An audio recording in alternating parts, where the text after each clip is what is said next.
name is Jose Lima. I am doing this art appreciation project.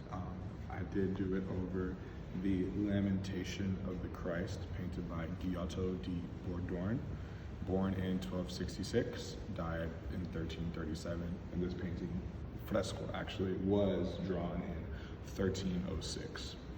So with the Lamentation of the Christ, I believe this is a very important fresco, and the reason I chose it is because it does have a lasting effect. It's still actually on the ceiling of one of the chapels the chapel where he painted it. It has a lasting effect on a lot of people because it does portray the death of Jesus Christ. And Jesus Christ, obviously a very, very important historical figure.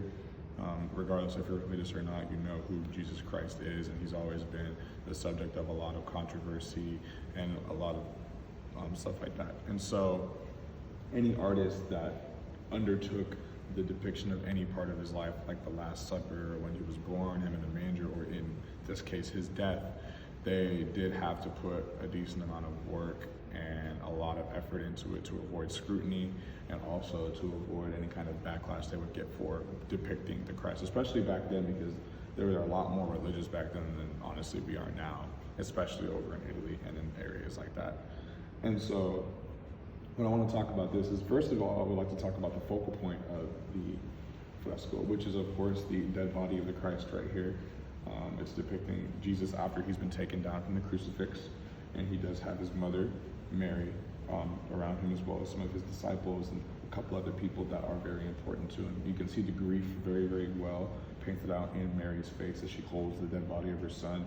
And Mary is considered a saint, and the fact that she is like hunched over, obviously in deep despair, shows that obviously she cared very much for Jesus because she was his son. And even if you didn't know who Jesus and Mary were, you would be able to see the mother and son connection right here. You do also have Mary Magdalene right here, which is the woman who did wash the feet of Jesus.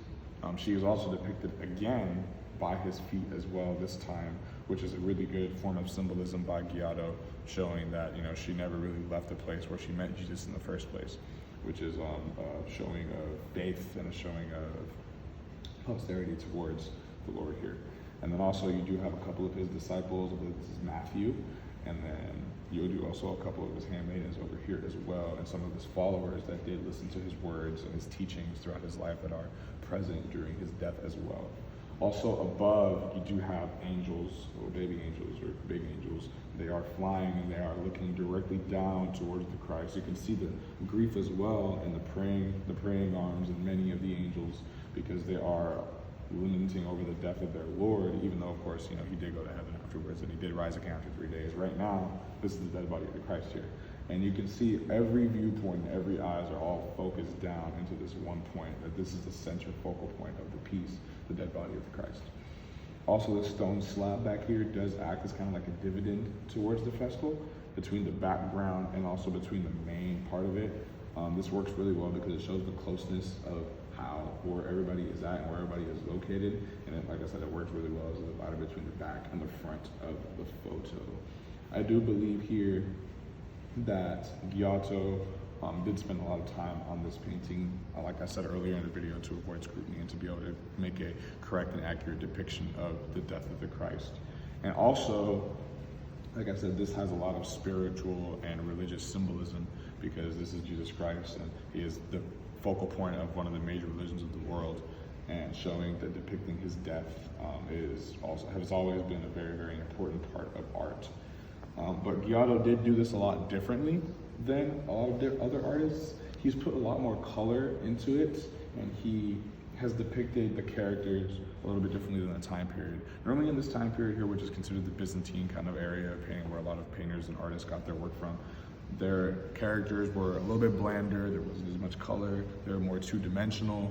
But here, Giotto has incorporated a lot of color, which is rare for this time period of a depiction of the death of Christ, because normally it's considered a bland and grievous affair. But he's put a lot more color into it, so you can see like the emotions and the expressions pop out of the characters' faces, as well as the fact that he has moved from more of a Byzantine and like 2D, two-dimensional way of painting to more of a 3D way of painting, so that you can also see the expressions and the emotion on the characters' faces as well.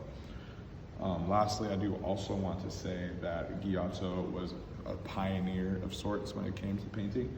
Like I said, during his period, they were more of a Byzantine kind of way of painting, but the Renaissance period followed roughly about a century after his death, 1337. And so I know a lot of Renaissance artists did look back to Giotto's work as sort of the turning point from that older way of painting and doing frescoes to a newer way of doing frescoes and whatnot. Like, I know that a really big inspiration for the little picture with the fingers on the top of the Sistine Chapel was actually this painting right here, because you can see the similarities. And this is also the first artwork like from that time period that showed these kinds of similarities to Renaissance painting. So you can make that connection there, that Giotto was an influence to the Renaissance painters that came after him. So he was a very, very important figure. That concludes my presentation. Hope you enjoyed it, and that is the Lamentation of the Christ.